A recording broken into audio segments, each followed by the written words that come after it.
Hi, my name is Laura, and I wanted to speak about my career and what I do and how I got into it.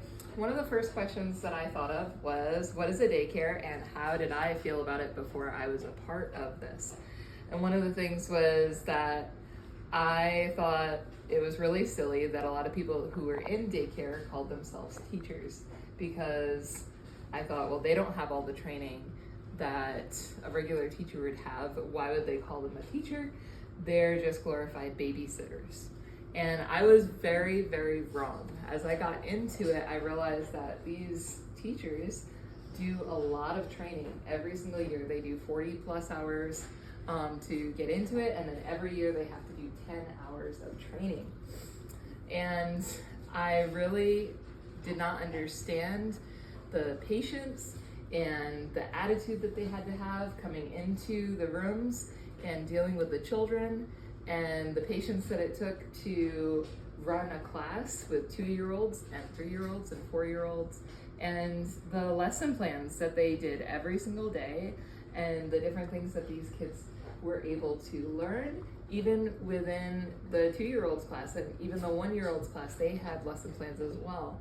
So my view has changed greatly since being in the field. And I've seen that some of these teachers are very hard workers, and they're not just babysitting. They're not just doing this just for fun. They're doing it because they have a passion for it, and they're doing it because they love the children and they love the families, and they do a wonderful job. My long-term goals in this is to continue in my education. I have gotten my CDA, which is the Florida Child Care credential, and now I am pursuing my associates and then my bachelor's, and who knows, maybe even my master's degree at some point. And one of the things that I wish to accomplish in the child care field is to be able to have a section of special needs that is specific to child care in our center.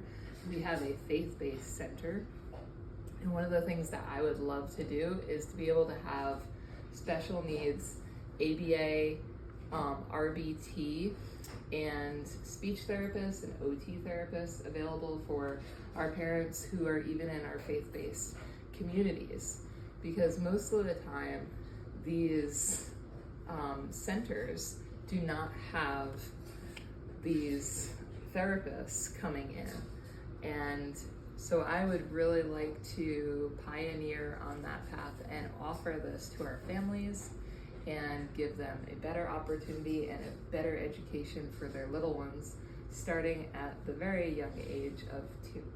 So thank you so much for coming and listening today.